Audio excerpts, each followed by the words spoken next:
Hi, welcome back. Today we've got another £500 worth of £2 coins we're hunting through. I'm still wearing my glove. Basically, for those who don't know, I've cut my hand, and it's just so you don't have to see the horrible hand whilst it's healing. I'm wearing this somewhat modified glove. Hopefully it's not going to be too long that I can just stick a plaster over it for recording the videos. I just don't want to get it dirty with the coin nonsense, and don't want to subject you to seeing a gross hand.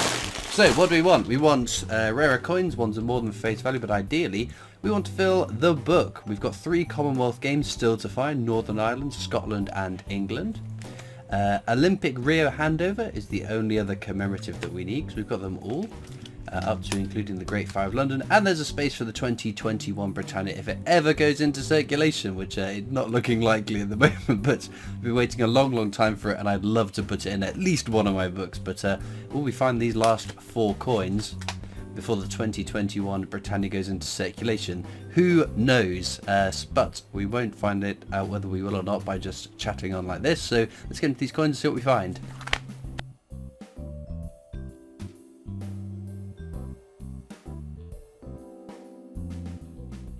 Okay then, bag number 1. I'll show you what we're looking for. That's technologies. We don't particularly want technologies. I know that there are some years that are lower mint than others, just not low enough that I think that they're worth keeping. Anything else commemorative though, which looks like, oh there we go, we have got something. This is the Golden Guinea. It's a smidge over face value, not massively so, but still a pretty cool coin to find. And our first commemorative of the hunt.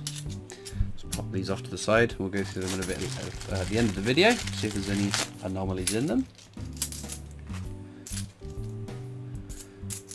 Oh, there we go, there's another nice find. Shakespeare's Tragedies. We're 2 for 2 in our finds being over face value. Shakespeare Tragedies is one of 3 Shakespeare £2 coins you can find.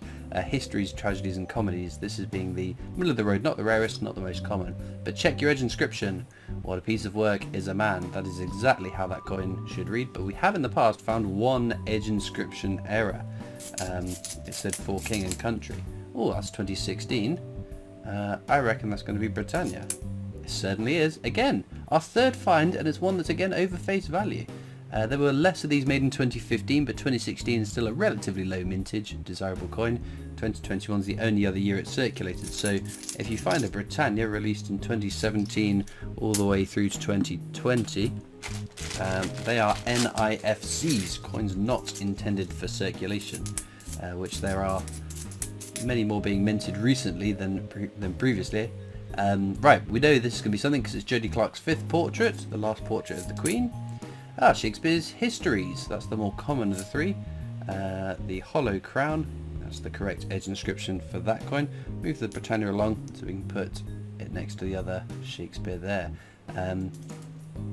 I check all my 2016s, all the 2016 released coins for edge inscription errors, because it seems to be a year the Royal Mint had a bit of mishap with their circulating coins having wrong edge inscriptions. I will check all the commemoratives for their edge inscriptions before the end of the video, just in case, on the off chance we've got an undiscovered edge inscription error. How cool would it be to be credited with the first person to find a brand new error? I'm not holding my breath, but if you've got the coins, why not check? It only takes a few moments to go through them all. But it's an interesting thought as to where do we draw the line? Where does it get to the point where an error is worth keeping? On many of the £2 coins you will find, resuming Christopher, and viewers might be able to see, these beaded dots, they're never aligned on circulating coins, just because of the sheer volume of them and the speed which they mint the coins at. In fact, if they are perfect, it makes me a little bit suspicious of the coin itself, to be fair. In sort of your proof sets and BU coins, they're much more reliable, but it's one of these things that, yes, it's an error because it's not exactly how the coin is intended to be, but it's not interesting enough to warrant anything over face value. And of course, you collect them yourself. You like them being off center. You want a whole collection of different degrees of variance in the dots on the edge of the coin. But it's things like the card errors, or die chips, are little lumps of metal on the design where it shouldn't be, and it tends to happen in the more finer detailing of the coin, because you think that's can be a much more delicate bit of the die that's used to strike the designs on. And these 2015s, I'm always quite curious because I find lots of rotation errors on them. So you take the coin with the denomination at the top, date at the bottom, rotate it 180 degrees. That is the way the Queen should be facing. Of course, King Charles III will face to the left. Not that we've had any £2 coins with his portrait minted for circulation that we know of so far. But all of the commemoratives and definitives I will whiz through looking for rotation errors for sure. Right, Lord Kitchener. It's a fairly common coin. In fact, you can see on the counter how many we found since we started this book. But there is a variant to this coin. It should say at the bottom on the obverse, the head side, £2. Which on this one, sadly, it does.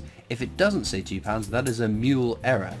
A mule error is whereby, obviously, a coin is struck by two dies, one on the reverse, one on the obverse, or heads and tails, to the layman speak. If they use the wrong die for one of the sides, that makes it a mule error. And there's supposedly a few of them kicking around. I know someone who has found one, so it's definitely worth keeping an eye out for, especially if you've got one in your hand. Just, it's worth that check because it takes it, if it is a mule error, from a coin worth face value pretty much to a coin worth a good few £100. I forget what the one sold for recently that I was aware of. Okay, Jodie Clark's fifth portrait again. What are you going to be? Oh, Shakespeare's Histories again. The Hollow Crown. Okay, that's all fine. We know that is exactly how it should be. It's a little bit of a quieter hunt, but if the weighting is down here, where I keep all the ever face value coins, that's not a bad result if you ask me. Right, let's have a look at the edge inscriptions on this one, see if we can spot a commemorative for. First one there, irons in the fire will be Brunel's achievements, the archers at Paddington Station. We know that because all £2 coins have got unique edge inscriptions. If, as many of these will do, say standing on the shoulders of giants, that is an Isaac Newton quote on the Technology's definitive coin. That's just a bit faded on that one. Standing on the shoulders, oh here we go, kingdom. One kingdom will be the act of union, united into one kingdom. It's a hard coin to check for rotation. You've got to remember the thistle's on top, the rose is on the bottom, obviously Scotland, England. If you think of it like a map, the thistle for Scotland should be at the top of the map. I think it's just the one left, which I think is just the shoulders of giants, but as ever, because I have been known to miss edge inscriptions in the past, we'll have a quick flick through to make sure I haven't done that again. But there we go, we found one. Found one? We found two even. I can't remember. This shows how bad my memory is. Get these all together, we'll carry on. Sometimes the edge inscription hunts don't do particularly well. There we go. Another stunning coin. Again, not one you'll see many of. The Great Fire of London. It's designed by Aaron West, who also designed the Isaac Newton 50p. It's a lovely, beautiful, intricate design on that one. And again, it's over face value. I can't remember the last time we found a Great Fire of London, actually. More than welcome in my hunts for sure. In fact, it's one of the ones I think it would look lovely scaled up. We've got the Rugby World Cup. Again, it's a fairly common coin. Nothing worth writing home about, sadly, with that one. And there's another Act of Union. Okay. But it's been a bit of a quiet month in terms of coins being released. Which I assume is the building of a storm coming our way, because we are now expecting lots and lots of different coins coming out before the end of the year. We've got the Gunpowder Plot, Guy Fawkes, again fairly common coin. But no, all that obviously, so I am more up to date recording this video than I usually am. Where I've hurt my hand, I've been avoiding recording as much as I can. So there isn't so much of a leading time between this being recorded and it being uploaded, but there's still a bit of a gap, so something might come out in between recording and uploading this video, so you have to take that with a grain of salt. But the only thing recently is the Raw Mint exclusive £5 coins. Oh, there's the abolition of the slave trade there. Another particularly common coin. So they have been releasing the old round pound designs on £5 coins, which I think is a really cool idea, because the canvas of that coin, of the £5 coin, is much bigger than the old round pound coin, and it's lots of designs that many of us will remember seeing in our change and spending and collecting, but lots of people have started coin collecting since the £1 coin was revamped and taken out of circulation. Another Guy Fawkes there.